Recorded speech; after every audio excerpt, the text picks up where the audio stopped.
కరీంనగర్లో మెట్టుపల్లి తాలూకాలో మేడికల్ అనే ఊళ్ళో నేను డీసీగా పనిచేస్తూ ఉండగా నాకు సినిమాలో అవకాశం వచ్చింది. సినిమాలో మా అక్కయ్య కొడుకు తెచ్చి నన్ను సినిమా రంగాన్ని తీసుకొచ్చి పరిచయం చేశాను. అక్కడి నుంచి నా పల్లె పాట సినిమా పాటగా మారిపోయింది. దాదాపు ఇప్పుడు 1000 పాటలు రాస్తుంటాను. అనేక రకమైన పాటలు రాస్తూ ఉంటాం. మనకిష్టమైనటువంటి పాటలు రాసే అవకాశం అక్కడ ఉండదు. అక్కడ వాళ్ళకి ఇష్టమైనటువంటి పాటలే మనం రాయాల్సి ఉంటుంది. అలాంటి సమయంలో తొలుత దశలో మొదటి దశలో నేను దాసరి నారాయణరావు గారు దర్శకరత్న నాకు సినీ పాటకు ఆయన అద్భుతమైన పాటలు రాయించి రచయితగా నాకు ఒక పునర్జన్మం ఇచ్చినటువంటి ఒక సినిమా పితామహుడు అనుకోడు, తండ్రులు అనుకోడు దర్శకుడు దాసరి నారాయణరావు గారు. ఆయన ఉసే రామరావు సినిమాలో దాదాపు 11 పాటలు ఉంటే నేను 7 పాటలు రాయడం జరిగింది. ఆ పాటలతోనే మొట్టమొదటిసారిగా సుట్టాల శోక్తేజ సినిమా పాటలు రాస్తున్నాడు అనేటువంటి పేరు నాకు ఆ సినిమాతో వచ్చింది. అందులో అన్ని సమాజానికి దగ్గరగా ఉన్నటువంటి పాటలు నేను అందులోనే ఆవేశపూరితమైనటువంటి పాటలు రాశాను.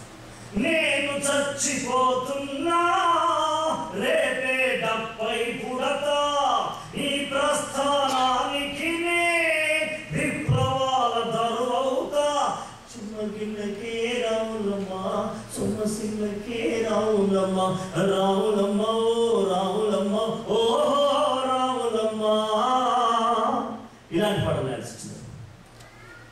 ఇలా రాస్తున్న క్రమంలో అంటే కూతుర్నే కను అనే సినిమాలో నేను రాసిన ఒక సినిమా పాటకి మొట్టమొదటి నంది అవార్డు వచ్చింది. అట్లాగే నంది అవార్డు ప్రభుత్వం వాళ్ళు ఇచ్చేది, కానీ మద్రాసులో కళాసాగర్ వాళ్ళు ఇచ్చినటువంటి అవార్డు మొట్టమొదటి అవార్డు నేను వచ్చిన సంవత్సరం అందుకున్నాను. అది ఆర్ నారాయణమూర్తి రాసిన సినిమా దళం సినిమాలో భార్య మీద రాసిన పాట. భార్య మీద పాట అన్నప్పుడు గుర్తుకొచ్చింది. ఆలయాన వెలసిన దేవుని రీతి అద్భుతమైన పాట.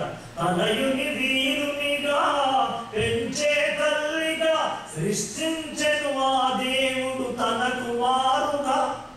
అంత గొప్పగా రాసినాక మళ్ళీ భార్య గురించి ఏం రాస్తాము అనిపించింది. కానీ ఆలు నీకు దండమే అర్థాంగి నీకు దండమే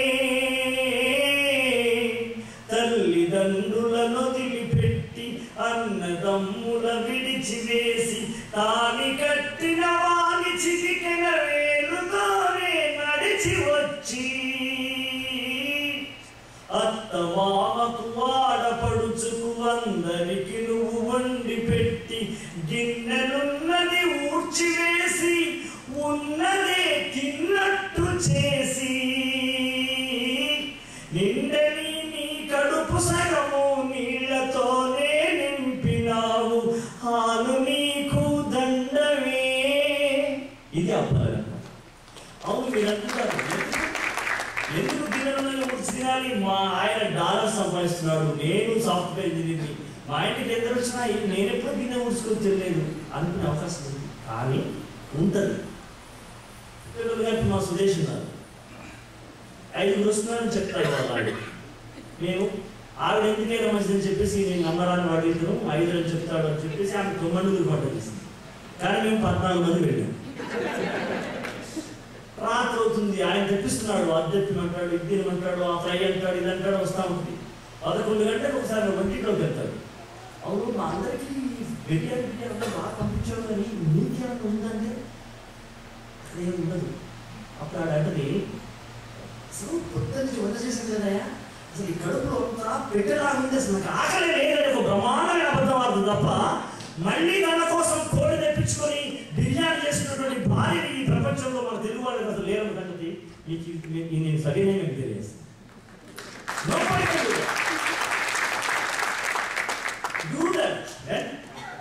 మళ్ళీ వండుతారు ఎప్పుడంటే ఒకవేళ అమెరికా నుంచి కొడుకు మీరు హైదరాబాద్కి వచ్చారనుకో, అప్పటికే వంట అయిపోయిందనుకో, కొడుకు అప్పుడే ఎర్రబస్ దిగి ఇంటికి వస్తే అమ్మ అయితే డెఫినెట్గా మళ్ళీ కొడుకు కోసం వండి పెడుతుంది. కానీ ఏ భార్య కూడా మళ్ళీ తన కోసం తాను కోట్లు కోసుకొని తెచ్చుకుని తిన్న భార్య తల్లి ఈ ప్రపంచంలో లేదన్న విషయం కోసం గిన్నెలున్నది ఊడ్చివేసి ఉన్నది తిన్నట్టు చేసి నిండని మీ కడుపు సగము నీళ్లతోనే నింపి పుట్టినారు అమ్మ మీకు దండమే, ఈ అశోకన్నా దండమే.